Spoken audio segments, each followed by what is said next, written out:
साथियों, Bihar BEd entrance exam 2024 कल 25 जून को समाप्त हो गया है। और साथियों, आप सभी के बस मन में एक ही सवाल है कि इस पर अब कट ऑफ क्या जाएगा। बहुत सारे लोगों का कहना है कि क्वेश्चन जो है काफ़ी कठिन था, बहुत लोगों का कहना है कि क्वेश्चन जो है मीडियम था, और बहुत लोगों का कहना है कि क्वेश्चन जो है बहुत ही ईजी था। इसलिए कट ऑफ के ऊपर भी प्रभाव पड़ेगा। क्या है इसकी सच्चाई, हम आपको इस वीडियो के माध्यम से पूरी जानकारी देने वाले हैं, और आगे आपको क्या क्या करना है इसके बारे में भी जानकारी देने वाले हैं। तो वीडियो को आप लास्ट तक जरूर देखें। वीडियो शुरू करने से पहले मैं आपसे एक छोटा सा रिक्वेस्ट करना चाहूँगा कि आप अभी तक इस चैनल पर नए हैं तो आप इस चैनल को सब्सक्राइब कर ले और बेल आइकन को दबा दें, ताकि ऐसे ही लेटेस्ट वीडियो मिलता रहे। चलिए शुरू करते हैं। साथियों, जैसा आप अपने स्क्रीन पर देख पा रहे हैं कि जिले के 41 परीक्षा केंद्रों पे जो उपस्थिति रही है वो है 91.10%, यानी कि 90% आप मान सकते हैं कि जो आपकी उपस्थिति है, जितने छात्रों ने फॉर्म भरा था उसमें उपस्थिति जो है 90% के आसपास है। यानी कि 10% आप कह सकते हैं कि परीक्षा छोड़ा है। 10% छात्रों ने क्या किया है, परीक्षा छोड़ा है। तो ये भी आपका क्या करेगा, कट ऑफ के ऊपर प्रभाव पड़ेगा। आगे देखिए, सीटी बीएड आसान सवालों ने दी राहत, यानी यहाँ पे आसान सवालों ने क्या किया, राहत दिया। पेपर की न्यूज़ को भी देखेंगे तो यहाँ पे भी कहा जा रहा है कि सवाल जो आए थे वह आसान आए थे, पर गर्मी ने छात्र छात्राओं का छुड़ाया पसीना। देखिए, क्वेश्चन का लेवल हम कह सकते हैं मॉडरेट टू हाई कर सकते हैं। हिंदी के सवाल बहुत ही आसान थे, इंग्लिश भी आपका मीडियम था। इसके अलावा अगर बात करें टीचिंग एप्टीट्यूड भी थोड़ा 5-7 क्वेश्चन जो था वह आपका कठिन था। इसके अलावा बात करें रीजनिंग का, तो रीजनिंग भी आपका ठीक ही था, बट उसमें कुछ मैथ भी मिक्स कर दिए गए थे, और छात्रों को यह पता था कि मैथ का सवाल आता नहीं है, और इस बार नया यहाँ पे ऐड कर दिया गया था मैथ का सवाल। इससे थोड़ा सा उलझे। उसके बाद जो भी रीजनिंग के सवाल थे, कोडिंग डिकोडिंग सीरीज का जो टाइम टेकिंग था, ठीक है, जहाँ पे ज़्यादा समय लग रहा था, इस वजह से छात्रों को थोड़ी सी दिक्कत हुई है। तो देख सकते हैं कि आसान सवालों ने दी राहत, पर गर्मी से छात्र छात्राओं को छुड़ाया पसीना। तो इस प्रकार से कह सकते हैं कि जो क्वेश्चन पेपर था आपका वह एकदम आसान भी नहीं था और एकदम कठिन भी नहीं था, एकदम मीडियम लेवल का था। ठीक है, बीएड में दाखिले के लिए आयोजित संयुक्त प्रवेश परीक्षा में सवालों का समान स्तर होने से, देखिए समान स्तर होने से मंगलवार को परीक्षार्थियों को राहत मिली, लेकिन गर्मी ने पसीना छुड़ा दिया। दोपहर से उमस की वजह से कई केंद्रों पर पंखों की हवा भी काम नहीं कर रही थी। विश्वविद्यालय के सोशल साइंस ब्लॉक में बिजली कटने पर कई छात्राओं को चक्कर आने लगे। परीक्षा देकर निकली मोतिहारी की अनुराधा ने बताया कि समान अध्ययन के कुछ सवाल उलझाऊ थे। बिल्कुल वही थे जो समान अध्ययन के सवाल जो उलझाऊ थे, बाकी समान स्तर के थे। हालांकि गर्मी इतनी ज़्यादा थी कि बिजली गायब होने पर दिमाग भी काम नहीं कर रहा था। आरबीबीएम कॉलेज में परीक्षा देकर निकली अंजलि का कहना है कि 120 प्रश्न थे, जिसके लिए 120 अंक निर्धारित थे। समान प्रश्न पत्र होने से कट ऑफ हाई जा सकता है, यानी कि जो समान प्रश्न पत्र है, यानी कि कह सकते हैं कि बहुत ज़्यादा कठिन नहीं है। इसकी वजह से क्या हो सकता है, कट ऑफ जो है हाई जा सकता है। जिले में बीएड संयुक्त प्रवेश परीक्षा के लिए 41 केंद्र बनाए गए थे, जिसमें 25,916 अभ्यर्थियों में से 91.10% परीक्षा दी। इसमें से 12,745 छात्राएं और 10 से 865 छात्र थे। यहाँ पे देख सकते हैं ये सारी चीज़ें यहाँ पे दी हुई है। अब चलेंगे हम लोग थोड़ा सा आगे कट ऑफ के ऊपर भी बात करेंगे, और पहले बात कर लेते हैं कि पूरे बिहार में जो छात्राओं का उपस्थिति प्रतिशत रहा है वो कितना रहा है। चलिए उसको देखते हैं। तो अगर हम पूरे बिहार में बात करें तो देख सकते हैं कि राज्य के 341 केंद्रों पर बीएड की प्रवेश परीक्षा और 1,89,844 अभ्यर्थी हुए शामिल, जबकि आप फॉर्म देखे होंगे तो वह आपके 2,08,000 के आसपास था। अभी चलिए इस न्यूज़ को पहले कवर करते हैं, फिर बात करेंगे।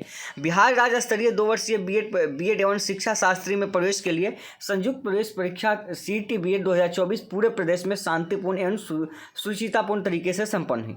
मिथिला विवि के कुलपति प्रोफेसर संजय कुमार चौधरी ने कहा कि पूरे बिहार राज्य में शांतिपूर्ण एवं कदाचार मुक्त परीक्षा का आयोजन कुलाधिपति के निर्देश में अक्षरशः पालन का परिणाम है। परीक्षा में कुल देखिए, परीक्षा में 2,08,818 अभ्यर्थियों में से, यानी कि 2,08,818 अभ्यर्थियों ने फॉर्म फिलअप किया था। उसमें से महिलाएं थी 95,130 और पुरुषों की संख्या था 94,430, यानी कि कहें कि 50% के आसपास आप देखेंगे उपस्थिति।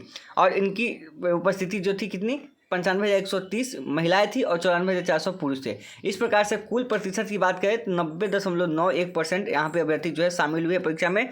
वहीं शिक्षा शास्त्री में 386 अभ्यर्थियों के लिए एक परीक्षा केंद्र दरभंगा शहर में बनाया गया था। इसमें से 284 यानी कि 73.58% अभ्यर्थी परीक्षा में शामिल हुए। पटना सहित बिहार के 11 शहरों में कुल 341 परीक्षा केंद्र बनाए गए थे। तो अब देख सकते हैं यहाँ से कि 10% आपका कहीं ना कहीं यहाँ पे उपस्थिति आपकी डाउन रही है। तो अभी जो आपका अब कंपटीशन है वह 1,89,844 के साथ है। अब क्या है, 1,89,844 छात्रों के साथ अब आपका कंपटीशन होने वाला है। रियल कंपटीशन आपका यहाँ से शुरुआत होगा। अब जो कट ऑफ डिपेंड करता है वह क्वेश्चन का लेवल कैसा था, कितने अभ्यर्थी शामिल हुए हैं, ठीक है, उसके आधार पे आपके कट ऑफ डिसाइड होते हैं। अब हम बात करें यहाँ पे कि 1,89,844 यानी कि हम 1,90,000 आंकड़ा मान ले, ठीक है, 1,90,000 हम इस आंकड़ा को मान ले एवरेज। तो 1,90,000 का यह आंकड़ा है। जब आपकी परीक्षा का रिजल्ट आएगा तो रिजल्ट आने के बाद जाहिर सी बात है कि 10% अभ्यर्थी इसमें से छटेंगे, जाहिर सी बात है कि 10% अभ्यर्थी इसमें से फेल होंगे, ठीक है, जो कि अपने कट ऑफ मार्क को भी नहीं लेके आएंगे, ठीक है, वे ऐसे ही फॉर्म को फिलअप कर दिए होंगे। तो 10% ऐसे अगर होते हैं तो क्या हो जाएगा आपका 1,89,844 का अगर 10% भी निकालेंगे, 10% से हम ज़्यादा भी निकालते हैं, एवरेज निकालते हैं, मान लीजिए 20,000 अभ्यर्थी इसमें से हट गए तो 1,70,000 आपका अप्रोक्स बचेगा यहाँ से। इसके बाद कुछ ऐसे अभ्यर्थी हैं जो कि केवल सरकारी कॉलेज के लिए फॉर्म को डाले हैं, उनकी संख्या भी 10% है।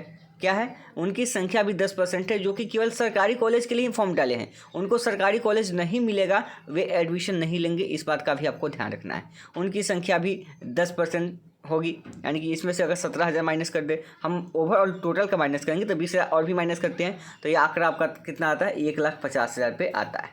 इसके अलावे बहुत सारे जब काउंसलिंग प्रोसेस होती है तो ऐसे ही नहीं छटता है, बहुत सारे ऐसे अभ्यर्थी होंगे जिनको मनपसंद कॉलेज नहीं मिलेगा तो वे भी छोड़ेंगे, बहुत आगे रीजन होता है।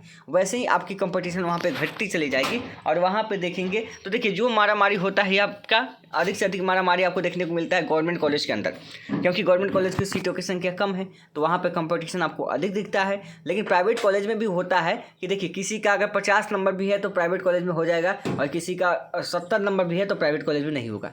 इसके रीज़न है, कई रीज़न है। काउंसलिंग करते समय आपको इन्हीं रीजनों के ऊपर ध्यान देके काउंसलिंग करना होगा। आपका 70 भी होगा तो प्राइवेट कॉलेज में नहीं होगा, किसी का 50 भी होगा, 45 भी होगा तो उसका प्राइवेट कॉलेज में हो जाएगा। इसके कई रीज़न है जो हम आपको आगे भी बताएंगे, इसलिए आपको ध्यान भी रखना होगा। साथ ही हमारे वीडियो के डिस्क्रिप्शन में टेलीग्राम और व्हाट्सएप ग्रुप का चैनल मिलेगा, उसको आप ज्वाइन कर लीजिएगा ताकि आगे की अपडेट आपसे मिस ना हो।